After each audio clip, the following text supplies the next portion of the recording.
কি রে বন্ধু, কি অবস্থা? এই তো বন্ধু ভালো, তুই কেমন আছিস? এই তো। তা বিয়ে শাদী করলি, দাওয়াত টাওয়াত দিলি না, বাবিরে দেখালি না, কি শুরু করলি বন্ধু? তোর দাদা তো এটা আশা করি নাই।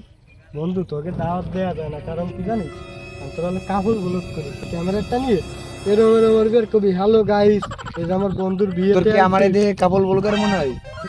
সারাদিন তো কাপড় ব্লগ করি ভাই। এমনি তোর বউর একটু দিবি, একটু ছবি টবি তুলবো, একটু ভিডিও টিডিও করবো, তাতে তোর লাভ আছে আমার লাভ আছে, বুঝিস তোর না কেন? বন্ধু শোন, তোরা হলো কাপড় ব্লগ করে বেড়াইস, বর্তমানে একটা কাপড় ব্লগের জন্য মানুষজন রাস্তাঘাটে উঠতে করতেছে না। এই অবস্থা তোকে অবস্থা তাই হবে, কাপড় ব্লগের আমি বিরুদ্ধে।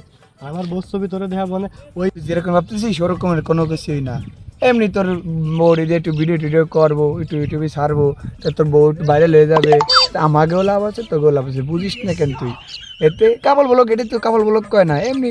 তারপরে তুই আর তোর জামাই বউ তুই মিলে একটু অভিনয় করবি, আর আমার সাথেও মাঝে মাঝে করবে, কত কোনো বিষয়ই না, এটা কোনো বিষয়ই না। হয় বউ আমার ব্যবসা করবে, তুমি বোধাই মনে করছো, আমি কি বোধাই? তোমার মতো বোধাই আমি প্রত্যেকদিন দেখি। তুমি এখন এখান থেকে আমার চোখের সামনে থেকে সরো, এখন কলম তোমার দিছি আমি, সরো।